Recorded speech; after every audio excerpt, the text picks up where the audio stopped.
Hello everyone, welcome again to my channel time to study. Guys, आज की video में हम डिस्कस करने वाले हैं बीए 6 सेमेस्टर पेपर सेकंड का।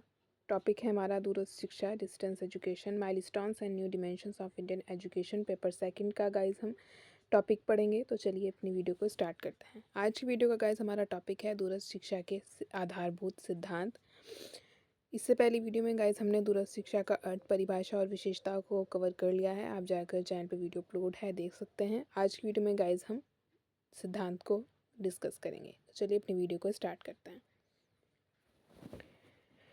क्षेत्रीय शिक्षा महाविद्यालय regional college of education Bhopal के डॉक्टर किरकिरे डॉक्टर खिची ने शिक्षा तकनीकी के वार्षिक सम्मेलन में जो 14 से 16 जनवरी 1984 तक हुआ, अपने प्रतिवेदन में दूर शिक्षा के जिन सिद्धांतों और नियमों की परिगणना की है उन्हें इस प्रकार से व्यक्त किया जा सकता है।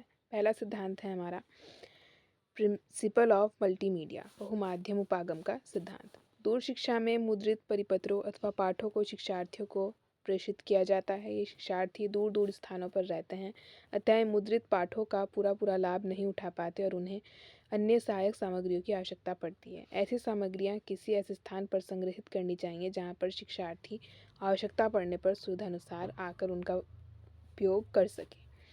योग है हमारा मल्टीमीडिया अप्रोच। सेकंड देखते हैं प्रिंसिपल ऑफ नीड बेस्ड कोरिकुलम, आवश्यकता आधारित शिक्षाक्रम का सिद्धांत। परंपरागत शिक्षाक्रम के समान दूर शिक्षा का शिक्षाक्रम भी नीचे लिखी आवश्यकताओं पर आधारित होना चाहिए। फर्स्ट है व्यक्तिगत आवश्यकताएं, सेकंड है सामुदायिक या सामाजिक आवश्यकताएं, थर्ड है देश या राष्ट्र की आवश्यकताएं।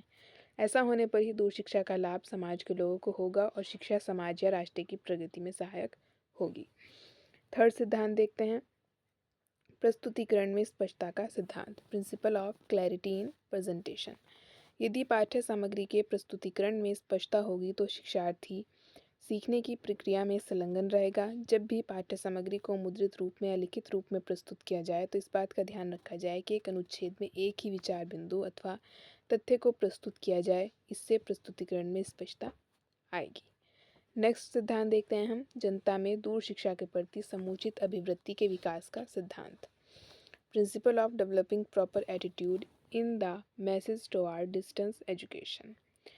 दूर शिक्षा तभी सफल हो सकती है जबकि संसाधारण में उसकी प्रति समुचित अभिवृत्ति हो, नहीं तो लोग कहने लगेंगे कि ये शिक्षा तो फालतू लोगों के लिए है, अन्यथा ना तो यह सफल होगी और ना ही इसकी सम्यक प्रगति होगी। इसलिए दूर शिक्षा की दृष्टि से ऐसी शिक्षण सामग्री और शिक्षण प्रविधियों का विकास करना चाहिए कि जनसाधारण बड़े उत्साह के साथ इसको अपनाए, यानी कि इसे इंजॉयबल बनानी चाहिए ताकि इसे पढ़ने में मज़ा आए, कोई बोर ना हो बच्चा इसे पढ़ता हुआ। दूर शिक्षा में एडमिशन लेके कोई ये ना महसूस करे कि हमने गलत ले लिया है। इसे इंटरटेनिंग होनी चाहिए, बच्चों को आसानी से या जो भी इसे ग्रहण कर रहे हैं उनके लिए आसानी से समझ में आए, ऐसी ये शिक्षा होनी चाहिए और इसका सिलेबस भी समझने योग्य होना चाहिए। नेक्स्ट देखते हैं हम इसका सिद्धांत, दलगत प्रयास का सिद्धांत, प्रिंसिपल ऑफ टीम एफर्ट। कोई भी काम क्यों ना हो उसमें सफलता तभी मिल सकती है जबकि सभी संबंधित व्यक्ति उस काम को मिलकर करें। सामूहिक प्रयास से सफलता अवश्य मिलती है। यदि दलगत प्रयास किया जाएगा तो दूर शिक्षा के कार्यक्रम भी सफलतापूर्वक संपन्न होंगे। नेक्स्ट देखते हैं इसका सिद्धांत, सक्रिय सीखने का सिद्धांत, प्रिंसिपल ऑफ एक्टिव लर्निंग। दूर शिक्षा में सफलता प्राप्त करने के लिए आवश्यक है कि सीखने वाला उसमें सक्रिय रूप से भाग ले। इसके लिए निम्न उपाय काम में लाए जा सकते हैं। पहला, शिक्षार्थी द्वारा संदर्भ सामग्री तैयार करना। नेक्स्ट है सीखने वाला एकत्रित सामग्री का अध्ययन करे। नेक्स्ट है कतिपय विशिष्ट सामग्रियों का शिक्षार्थी द्वारा विश्लेषण। नेक्स्ट है प्रमुख बिंदुओं की व्याख्या करना।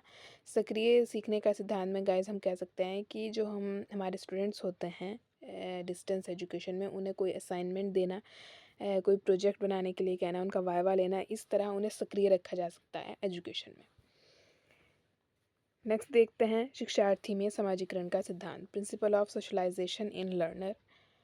शिक्षार्थी के व्यक्तित्व के विकास के लिए आवश्यक है कि उसका सामाजिक विकास हो। इसके लिए शिक्षार्थियों को समय समय पर किसी निश्चित स्थान पर बुलाकर सामूहिक सम्मेलनों का आयोजन किया जाए। इन सामूहिक सम्मेलन में शिक्षक और अधिगमकर्ता अपने अपने विचार को प्रदान कर सकते हैं। शिक्षार्थी के सामाजिक विकास में इस प्रकार के सम्मेलनों की महत्वपूर्ण भूमिका हो सकती है। नेक्स्ट सिद्धांत है पर्यवेक्षण प्रणाली के विकास का सिद्धांत, principle of developing supervisory system. किसी भी कार्यक्रम की सफलता के लिए सफल पर्यवेक्षण आवश्यक है, अतः दूर शिक्षा में भी सुव्यवस्थित पर्यवेक्षण की व्यवस्था होनी चाहिए। पर्यवेक्षण करते समय निम्न बातें ध्यान में रखी जाएं। पहला, बालकों की कठिनाइयों का निदान, एंड सेकंड है उनके निराकरण के लिए उपचारात्मक उपाय काम में लाना। नेक्स्ट है हमारा सिद्धांत अधिक से अधिक प्रेरणा तकनीकी के प्रयोग का सिद्धांत, principle of using maximum motivation technology. सभी शिक्षार्थी दूर दूर रहते हैं, शिक्षक या अनुदेशक से उनका मेल मिलाप नहीं हो पाता, वे आमने सामने बैठकर नहीं सीख पाते, इसलिए ऐसे साधनों का प्रयोग करना चाहिए जिनसे सीखने वाले अधिक से अधिक प्रेरित हों। विद्यार्थियों को प्रेरित करने के लिए निम्न साधन अपनाए जाएं। पहला है पत्रों द्वारा संपर्क स्थापित करना, सेकंड है सरल और उपयुक्त दत्त कार्य यानी कि असाइनमेंट, जो मैंने आपको पहले ही बताया है, असाइनमेंट की व्यवस्था, थर्ड है दत्त कार्य का समुचित मूल्यांकन, एंड नेक्स्ट है पढ़ाई हुई बातों की प्रतिपुष्टि, यानी कि जो हमने स्टूडेंट को पढ़ा दिया है उसका रिवीजन करते रहना चाहिए। नेक्स्ट और लास्ट है हमारा सीखने वालों में समुचित सजगता विकसित करने का सिद्धांत, principle of developing proper awareness among learners.